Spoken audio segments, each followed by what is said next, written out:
Man, does it ever feel good to come out on top of one of the games in the year in the NFL, if not the game of the year. It's difficult to say that, given that it's only week one, but I bet you by the end of the regular season, it is up there, for sure. And not to bring back bad memories here, but think about it. In past seasons, all the way back to the COVID year, really, in 2020, there was the Hail Murray in Arizona. The following season in 2021, this was a playoff game, I guess, but the 13 seconds game in Kansas City. In 2022 was the overtime loss to Minnesota. The Justin Jefferson one-handed catch on like 4th and 18 or whatever it was. And then the fumbled QB sneak that resulted in a touchdown. Like, unbelievable. In 2023, it was the overtime loss in Philadelphia. Last season, 2024, the loss in LA.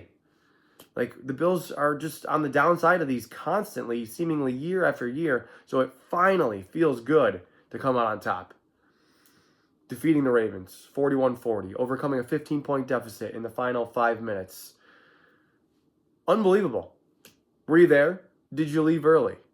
You might be thinking that I'm about to criticize you if you left early, but I think I'm actually going to go the other way. What I'm really more interested in is, if you left early, how do you feel? I mean, is it just a major, major regret? I think it'd be hard not to.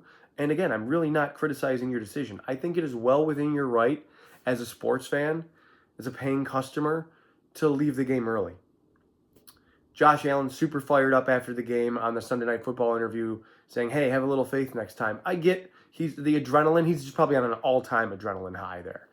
And he said that. I don't think he was necessarily criticizing anybody, but he was like, hey, I'm Josh Allen. I got this. Have some faith in me, you know? And that's kind of how I feel too. But again, I don't really care if you left early. If you had to go to work in the morning. If you have kids at home that you have to get up and put on the bus by like 7:30 in the morning, and you're anticipating an hour of traffic at 11:30 in the evening. I get it. Look, I get it. I think that's well within your right. Just, I want to know how you feel.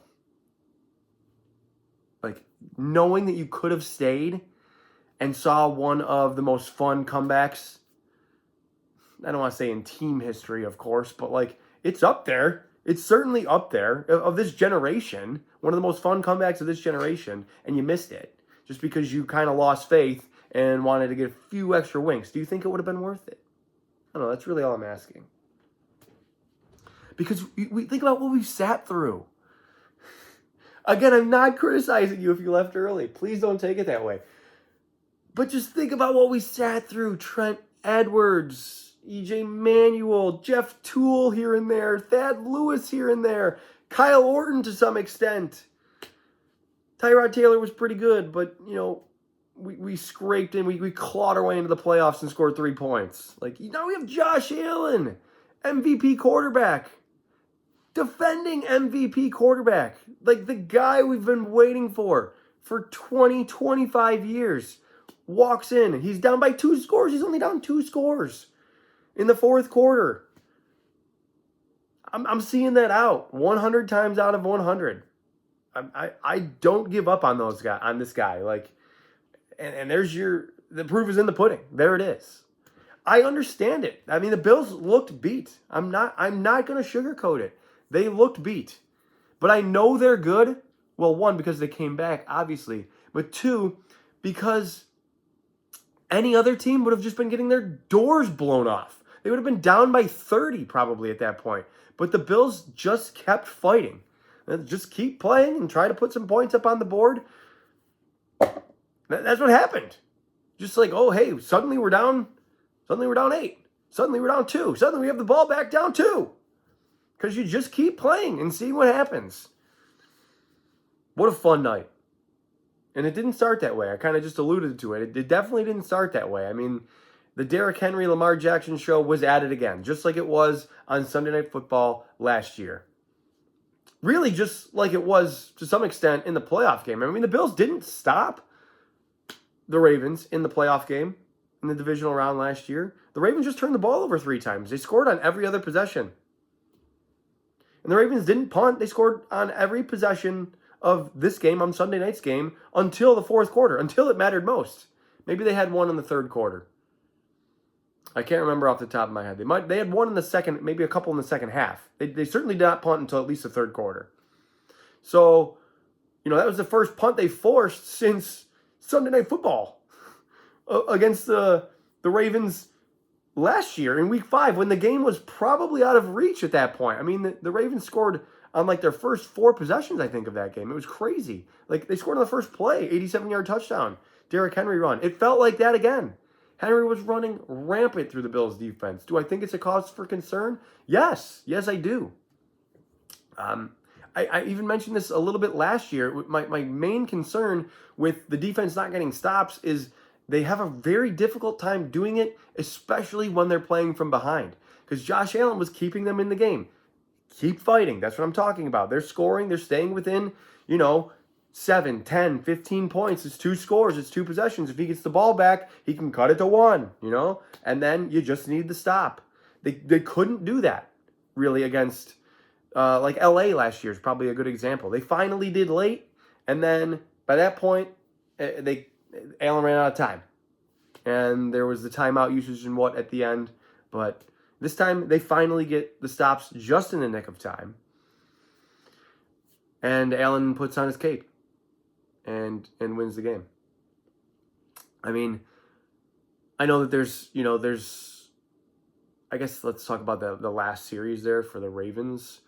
They should have went for it, right? On 4th and 3, they should have went for it. I think that they probably didn't. I think even Lamar admitted this after the game. That I was cramping. He took a big hit from Ed Oliver, who was a freak, absolute freak. Pretty disappointed with just about everybody's game on defense except him. I don't mean to. It's just being honest. I didn't think Benford was outstanding. I didn't think Rapp was outstanding. Bishop, all I can see with Cole Bishop was getting stiff arm into the turf by Henry on one of his touchdown runs. And I was like, oh, brother. Like, that's not... They can get that buttoned up. I mean, that's something that you can get buttoned up throughout the course of the year. Yeah, you're playing against one of the best quarterbacks ever, one of the best running backs ever, certainly 2 of the best of this generation. I'm not going to just be like, oh, you have to replace these guys now. Having a bad game is not out of the realm of possibility for just about anybody. It happens to Josh Allen once in a while. I'm thinking about Houston last year. It happens. You don't want it all to happen at once. You don't want the Ravens O-line to just completely overpower you into the second level and let Derrick Henry run wild, because once that guy gets going, I mean, it is over. Imagine getting in the way of him. He is so physically intimidating. This is not news to anybody who watches football, of course. So I think it's something that the Bills can tighten up, for sure. I mean, I was a little concerned in the moment, but once the Ravens punted 40-38, despite the fact that the Bills have missed 3 2-point conversions, they have let Derrick Henry run rampant, like I just said. I'd rather be the Bills there. I mean, immediately, I'd rather be the Bills. Because they have the ball, they can win it with a field goal. And then, they go right down the field. And all I'm wondering in this moment is, were these plays not available to us in the beginning of the game? I mean, I think, I'm not criticizing Joe Brady necessarily. I saw Josh check into some of these run plays too. But I'm thinking to a few drives earlier in the game where the Bills were clearly, like, it was heading towards shootout. I don't remember what the score was at the time. Obviously, the Bills scored on their opening drive. It was awesome. And the Ravens answered right back. And the Bills were unable to extend the lead, really. I think because it was 7-3. The Ravens didn't answer right back. They answered with a field goal. So it was 7-3. And the Bills had a chance to extend it. And it was like run, punt. And then they got the ball back, I believe, sometime in the second quarter. And it was like hitch, screen, hitch, or like something like that, or screen, hitch, screen, punt. And I'm just like, why are we hamstringing Josh Allen right now? I understand that you want to play ball control offense, easy completions, take what the defense gives you. But then you see what he does in the fourth quarter. He throws for 250 yards, over 250 yards, in the fourth quarter alone. And Baltimore's not playing prevent. Nope. Josh Allen is just carving them up no matter what they're playing. No matter what look he's throwing at them, he's carving them up. Like, I would love to just see a little bit more of that. You don't have to abandon the run completely, but I think Josh is really good with the intermediate pass plays and the longer pass plays. And I want to see more of it. Great game for Keon Coleman in the fourth quarter. Great game for Josh Palmer in the fourth quarter. That was encouraging to see. Even a decent game for Dalton Kincaid, 4 for 48 or something like that, and the opening drive touchdown. Very encouraged. They scored 41 points. How can you not be encouraged? But like I said, it just felt like it was going to be one of those days where it's like, this is, I even talked about this last week on the video. This is a tough spot. I know it's week 1, but it's a tough spot for the Bills. Week 1 against Baltimore, they have this whole revenge narrative that they're playing up, and they have really good players that tend to give you a problem because the Bills, almost by design, have allowed teams to run the ball over the years. That's just the truth. They're not great against the run, almost by design, because they like to play smaller. They like to play with Terrell Bernard and Matt Milano, who are smaller linebackers, and nickel formations with extra corners who are obviously smaller. So that's why I was encouraged by this move to get bigger on the D-line. They have Oliver and Daquan Jones in there. They get TJ Sanders, Deion Walker, etc. Anyway, I've spent enough time, I think, talking about the Ravens game. The beauty of that on Sunday was every other team in the division lost. Patriots, Jets, and Dolphins all lost. None of them looked great. The Jets actually looked pretty good. The Jets probably looked the best. If I'm being honest with you, the Jets looked the best. Patriots didn't look like much at home. Uninspiring performance against the Raiders. The Dolphins were, like I said, I said this last week, they are circling the drain. Somebody's just got to flush them. The Jets look like they're going to be a problem maybe running the ball. They will give teams fits running the ball. And they play pretty strong defensively. I know that's tough to say because they scored 34 points. And here I am transitioning into the Jets because they are this week's opponent. But the Jets always give the Bills problems once a year.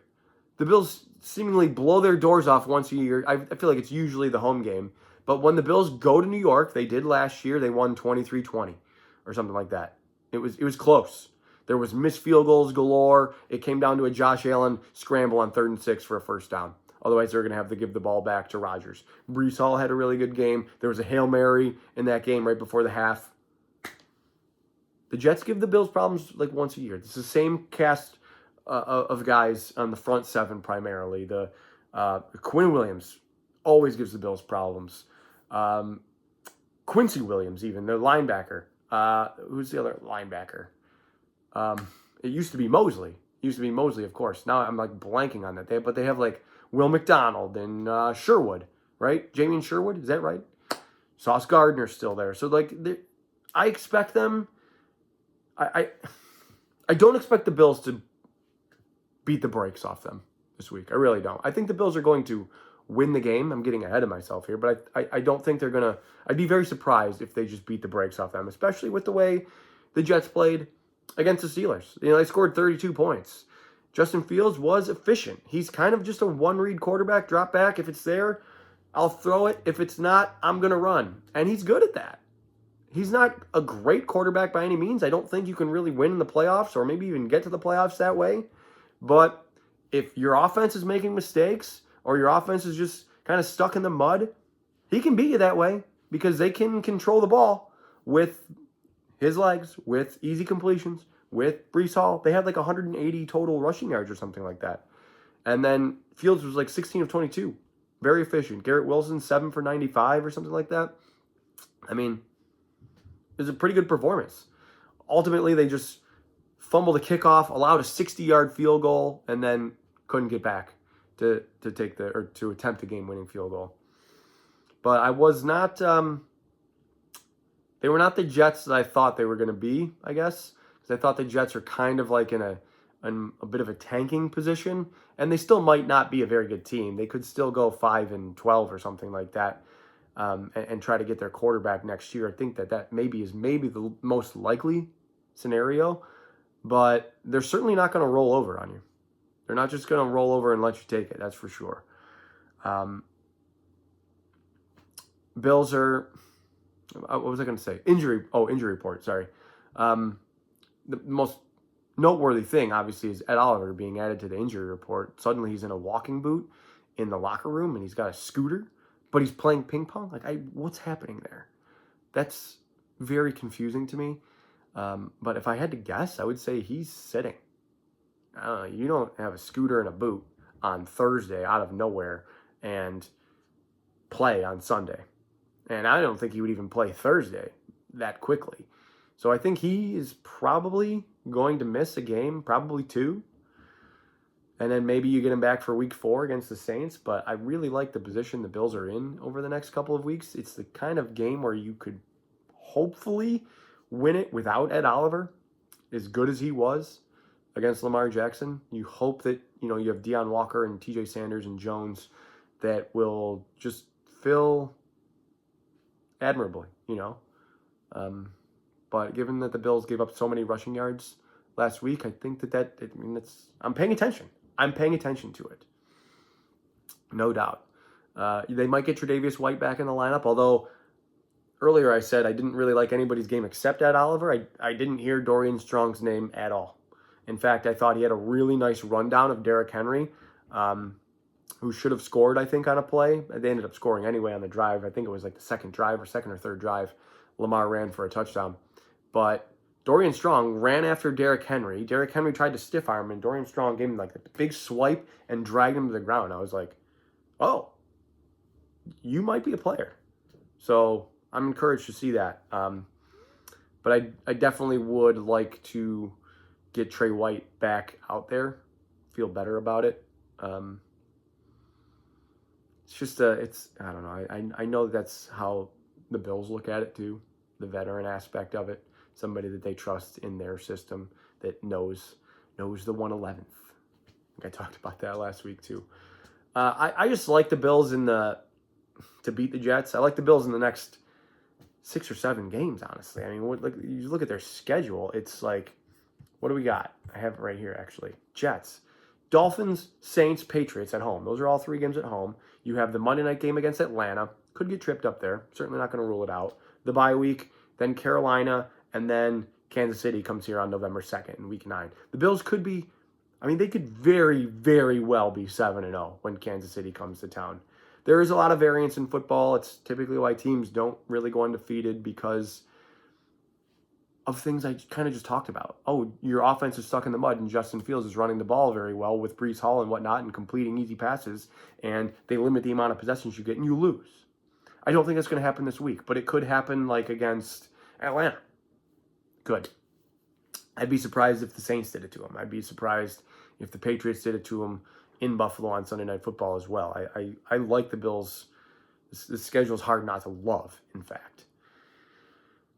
I talked about earlier that now that I brought up the Chiefs, I kind of want to bring this up. They lost in week 1. So they're 0-1.